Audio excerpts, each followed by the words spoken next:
Good evening. We are coming on the air with breaking news tonight. President Biden has made a decision to pardon his son Hunter ahead of the transfer of power to President-elect Donald Trump. A presidential promise to put the law before a family. I said I abide by the jury decision. I will do that, and I will not pardon him. Letting the world know that he will not wipe away the decision of 12 of his son's peers. Was asked directly, and he has said he wouldn't pardon his son if he gets convicted. Let's wait and see what happens if he loses. Yeah, but he said it. He's going to get pardoned by his dad. There's no question about that. The president has ruled out pardoning his son. Major commitment from the president, accepting the outcome of the trial and also pledging not to pardon his son. So the challenge for him is really to continue to live up to his values when it was really personal, and he did that today. It seems like a pretty normal, straightforward answer, but it takes new weight when we see what Trump is saying about the outcome of his trial, what we're hearing from other Republicans who say they don't accept the jury's verdict here in New York. The contrast is profound. To sit there and say, well, I'm not going to intervene in the legal process, and I wouldn't pardon my son. One side, Democrats and Joe Biden protecting the justice system. And on the other, Republicans and Trump protecting Trump. Our current president of the United States has so much respect for the law that he has said he would not pardon his son. I mean, again, it's all about the contrast. President Biden saying, I will respect whatever this jury decides versus right. Donald Trump after he was convicted on 34 counts, saying the entire system is rigged against him. Their latest attack has been that Joe Biden has politicized and weaponized the DOJ, right? That was the whole argument around Donald Trump's conviction. And this week, of course, Hunter Biden was found guilty, and Joe Biden has very clearly said he would not pardon his son, he would not commute his sentence. How stark is this difference? I mean, how can Republicans keep making this argument now that Joe Biden has really put it out there? Where's Hunter? And he stood there in a courtroom, flanked by his family, and he's accepted his sentence. He is not pardoning his son, which he could do. These are federal charges. Right. He is not doing that. He is not doing it because he is living what it means to have a rule of law in this country. Yeah. And if you want to know if he believes it, you could actually see what is happening with his own son. The president, Anderson, has been really clear that he is going to accept the outcome of the trial no matter what happens. So Joe Biden's gotten asked about, talking about law and order. He's gotten asked if he would pardon his son. He has said no. On the other side, you've got Donald Trump, who has said that he will pardon the January 6th insurrectionists. Yeah. They're not even his sons. They're just sons of bitches. Washington said, I am not running again, because he understood the self-restraint was absolutely essential to this country, so you don't have a king. He did not pardon his son. He did not order the Department of Justice to say, don't prosecute my son. So impressive. Could have ordered the Justice Department to halt the prosecution of Hunter Biden, according to this court. Everyone understands he's a decent man. I think Joe Biden has a chance here to stand up for the rule of law, to say the law is the law, no matter who it is, no matter if it's Trump or Biden. And remember, part of Trumpism's dangerousness is that it tears down institutions, important institutions of our democracy.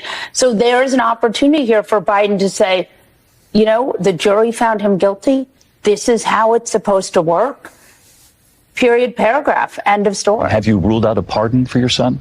Yes. As I said last week, I will accept the outcome of this case and will continue to respect the judicial process as Hunter considers an appeal. The president said he won't touch it. He said he's not going to pardon his son.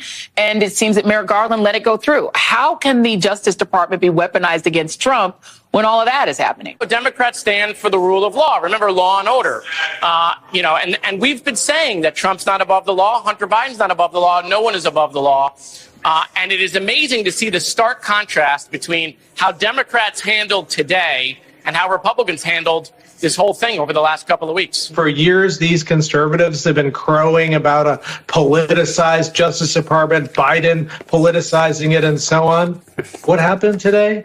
The Justice Department convicted the president's own son, his only living son. You heard the president say he would accept the outcome of the case. I know no other word for that, but presidential. He even went so far as to say he wouldn't pardon his son. That's how much respect he has for the system. The president has said that he will not pardon his son. What did you think of that? I thought it was extraordinary. I mean, it was a moment of just moral clarity on the part of Joe Biden, and couldn't have been in, starker contrast to the way Donald Trump has handled his own conviction. He could still pardon him. He said he won't do that.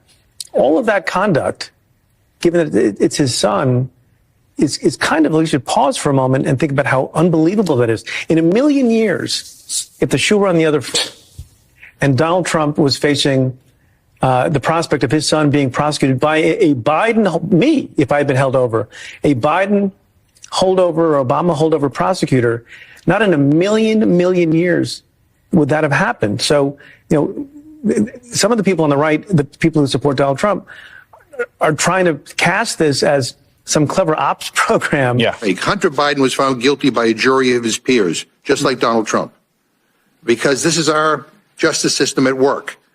The divide here is stunning, and it's a great reminder that one political party remains committed to the rule of law and the other doesn't. Joe Biden has already proven he's willing to stand up for the rule of law in a way that we could all never imagine Donald Trump to do. Pretty emphatic over the last few days that he does not plan to pardon or commute his son. What that really is him saying is, I don't plan to use the powers of the office, the powers of the presidency, to provide private relief for my family. In a sense, he's staking out a pretty bright line between being, as he says, a president and a dad. And that's not just an emotional expression. He's in effect saying, I don't think that I don't have a right, even if it's legal, and God knows it must be tempting, to use this power in a way that is not available to so many other Americans facing similar kinds of struggles. There's a kind of old school, sort of flinty core to his conception of how you are to be in the system, how you are to be as a person, a moral person, and ultimately how to contend with questions of power. One of the things that anybody who spends time around Joe Biden comes to know is that he's had this long-running focus on how much he is bothered by abuses of power. Will accept the verdict no matter what it is, and that he has ruled out pardoning his own son. Contrast that from what we hear from Donald Trump. And again, we have to underline, in no uncertain terms, President Biden saying, I will accept the outcome. I will accept what the jury decides here. That's the way our legal system works.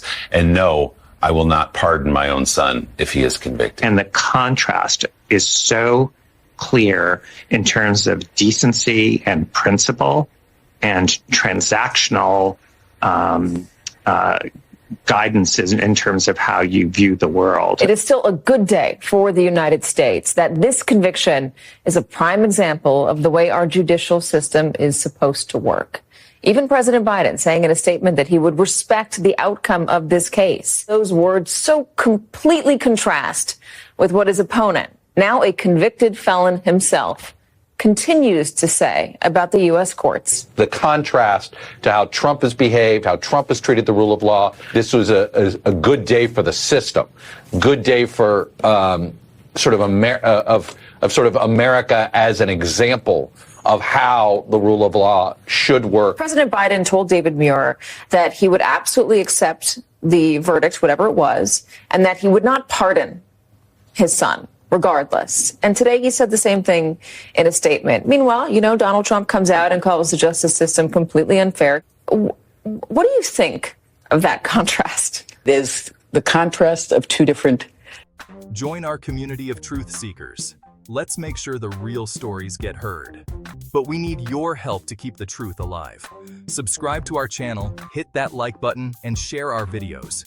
Every click, every share helps us stay strong and keep bringing you the news they try to block. Plus, don't forget to check us out on X at x.com/uncensored_ENT. Thanks for watching, and remember, stay informed, stay uncensored.